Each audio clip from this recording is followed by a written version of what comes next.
Bismillahirrahmanirrahim. Kualitas seorang pemimpin tidak hanya diukur dari luasnya kekuasaan yang dimilikinya, tetapi juga dari kemampuannya mengendalikan dirinya sendiri. Sejak para filsuf Yunani hingga para pemikir Islam, penguasaan atas hawa nafsu dipandang sebagai syarat utama lahirnya kepemimpinan yang adil. Di titik inilah kesederhanaan memperoleh makna filosofis yang jauh melampaui persoalan gaya hidup.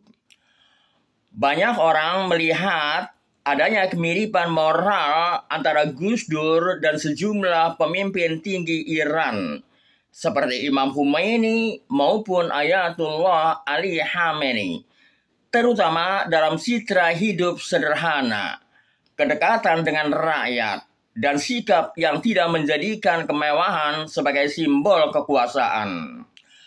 Terlepas dari beragam pandangan politik mengenai mereka, kesederhanaan pribadi seringkali menjadi sumber kewibawaan moral yang sulit dibangun hanya dengan kekuasaan.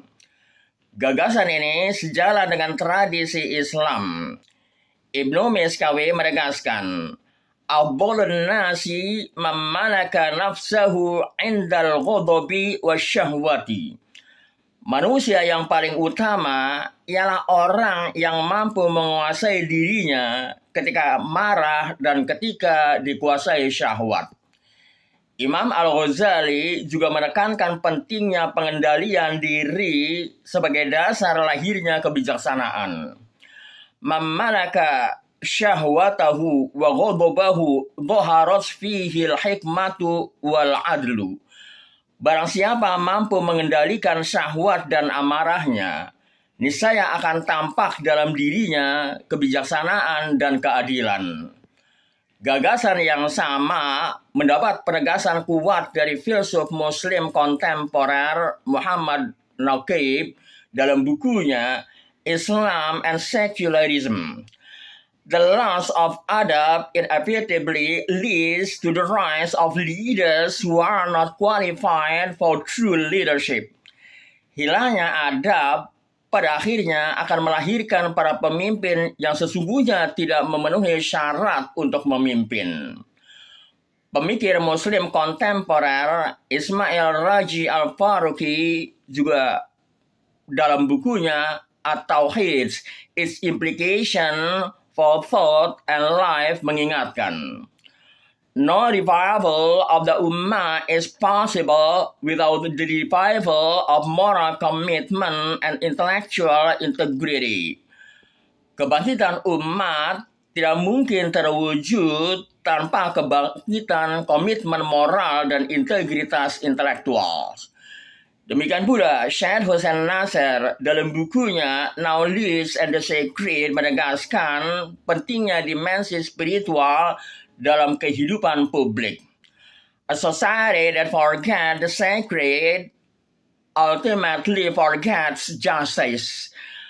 Masyarakat yang melupakan dimensi sakral pada akhirnya akan melupakan keadilan. Senada dengan itu, Ali Shariri dalam bukunya On the Sociology of Islam menulis, the responsibility of the intellectual is not to justify the status quo, but to awaken the conscience of society. Tanggung jawab seorang intelektual bukan membenarkan keadaan yang ada, melainkan membangun hati nurani masyarakat. Dari sudut logika, hubungan antara kesederhanaan dan kepemimpinan dapat dijelaskan secara rasional. Pemimpin yang tidak diperbudak oleh kemewahan cenderung lebih independen dari kepentingan materi. Ketika kebutuhan pribadinya terkendali, peluang penyalahgunaan kekuasaan demi memperkaya diri menjadi lebih kecil. Sebaliknya, ketika kemewahan menjadi orientasi utama elit, negara berisiko berubah menjadi alat pemuas kepentingan pribadi, bukan sarana mewujudkan kemaslahatan umum. Dalam konteks inilah banyak orang mengenang Gus Dur. Kesederhanaannya bukan sekadar gaya hidup, melainkan simbol kebebasan moral dari hasrat menumpuk kekayaan dan kekuasaan. Kewibawaan lahir dari integritas, bukan dari kemegahan. Andaikan Gus Dur tidak dilengsarkan, mungkin Indonesia akan menjadi setangguh Iran.